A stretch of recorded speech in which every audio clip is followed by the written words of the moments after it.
সবাইকে আন্তরিক শুভেচ্ছা ও স্বাগত জানাই। আশা করছি আপনারা ভালো আছেন, সুস্থ আছেন এবং আজকের এই পর্বেও আপনারা আমার সঙ্গে আছেন। আজকে আমি এমন কিছু শব্দের উচ্চারণ নিয়ে কথা বলবো যে শব্দগুলোর শুরুতেই জল রয়েছে এবং জলের সঙ্গে অন্য শব্দ বা শব্দাংশ মিলে নতুন শব্দ গঠন করেছে। তো বিষয়টা হলো যে উচ্চারণের সময় দেখা যায় যে প্রথমে যে জল রয়েছে সেটি বেশ কিছু শব্দে জলই থেকে যায়, আবার অনেক শব্দ আছে যেগুলোতে জলও হয়ে যায়। তো এ নিয়ে আমরা উপস্থাপকরা খুব সমস্যার মধ্যে পড়ে যায়। হঠাৎ করে যখন এরকম শব্দ আসে আমরা তখন দ্বিধান্বিত হই যে কোনটা পড়ব, এটা কি জলই থাকবে নাকি জলও হবে। তো এমন কিছু শব্দের উদাহরণ আমি দিচ্ছি। তো আশা করছি যে আজকের এই আলোচনা থেকে বিষয়টা অনেকখানি পরিষ্কার হবে। তো যে জায়গাতে জলও হবে তেমন কিছু শব্দের কথা আমি প্রথমে বলছি। প্রথমে আসুন জলজ, জলজ, তারপরে হচ্ছে জলজন্তু, জলজ্যান্ত, জলদস্যু, জলধারা, জলপ্রপাত, জলপ্রবাহ, জলমগ্ন, জলময়, জলযান, জলবিহার, জলহস্তি, জলপথ ইত্যাদি। এই যে শব্দ, আরও এরকম কিছু শব্দ থাকতে পারে, আপনারা পেয়ে যাবেন একটু খুঁজলেই।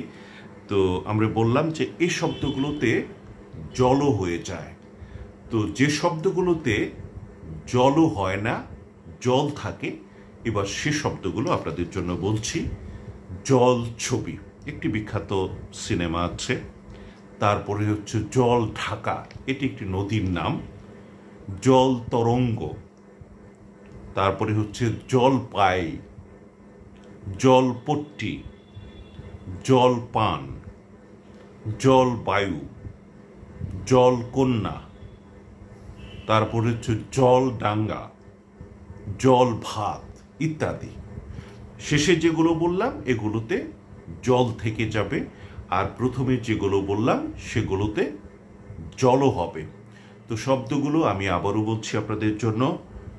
জলজ, জলজন্তু, জলজ্যান্ত, জলদস্যু, জলধারা, জলপ্রপাত, জলপ্রবাহ, জলমগ্ন, জলময়, জলযান, জলবিহার, জলহস্তি, জলপথ ইত্যাদি। এবারে যেগুলোতে জল থাকবে সেগুলো বলছি। জল ছবি, জল ঢাকা, জল তরঙ্গ, জল পাই, জলপট্টি, জল পান, জল বায়ু, জল কন্যা, জল ভাত, জল ডাঙ্গা ইত্যাদি। তো আশা করি যে আজকের আলোচনা থেকে বিষয়টা আপনাদের কাছে অনেকটাই পরিষ্কার হয়েছে এবং এই শব্দগুলোর উচ্চারণের ক্ষেত্রে কেউ যদি আপনার সামনে থাকে যিনি জানেন, প্রয়োজনে জিজ্ঞেস করে নেবেন কনফার্ম হবার জন্য, তাহলে হয়তো আর ভুলটি হবে না। তো আমরা এসব বিষয়ে সতর্ক থাকব। যেহেতু এই বিষয়গুলোর সুনির্দিষ্ট নিয়ম নেই, কাজেগুলো আমাদেরকে স্মৃতিতে ধরে রাখতে হবে, মনে রাখতে হবে, তাহলে আর কোনো সমস্যা হবে না। সবাইকে আন্তরিক ধন্যবাদ জানাচ্ছি সাথে থাকার জন্য। ভালো থাকুন প্রতিদিন, প্রতিক্ষণ। খোদা হাফেজ।